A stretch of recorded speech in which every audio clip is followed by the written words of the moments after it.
అప్పుడు నీ చిన్న కొడుకు ఏమైనా ఇచ్చింది అనుకునేవా? వాడిని కూడా తెలుగు సార్ కాకిని కొట్టాడు. నిన్నెందుకు కొట్టినాడ్రా? ఆయన ఎంత ఒక తెలుగు సారు. ఏమైందో చెప్పు. తెలుగు సార్ తెలుగు చెప్పాలా? అచ్చగాని ఎప్పుడు చూసిన సమోసాల గురించి చెప్తా ఉంటాడు. సమోసాలా?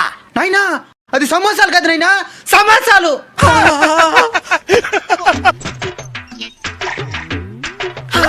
సార్ దానదులు ఆయన అదేదో సువర్ణ వలసందంట. ఎప్పుడు చూసినా ఆ సందు గురించే చెప్తా ఉంటాడు. తెలుగు సార్కి సువర్ణ వలసంది పని.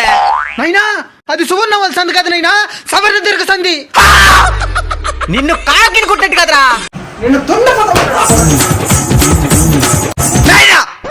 అప్పుడు నువ్వేమైనా పెద్ద ఆర్యపట్ట. మొన్న సూర్యుడు చుట్టూ గ్రహాలు ఎందుకు తిరుగుతున్నాయంటే ఏం చెప్పినవా? మర్చిపోయినేనా? పని బట్టలేదు కాబట్టి తిరుగుతున్నాయన్నావు. మరంతే కదే. ఈ సమాధానానికి సార్ ఏం చెప్పినాడు? First medal ఇచ్చేసాడా? మెడలీలా మెడక మీద కొట్టినాడు.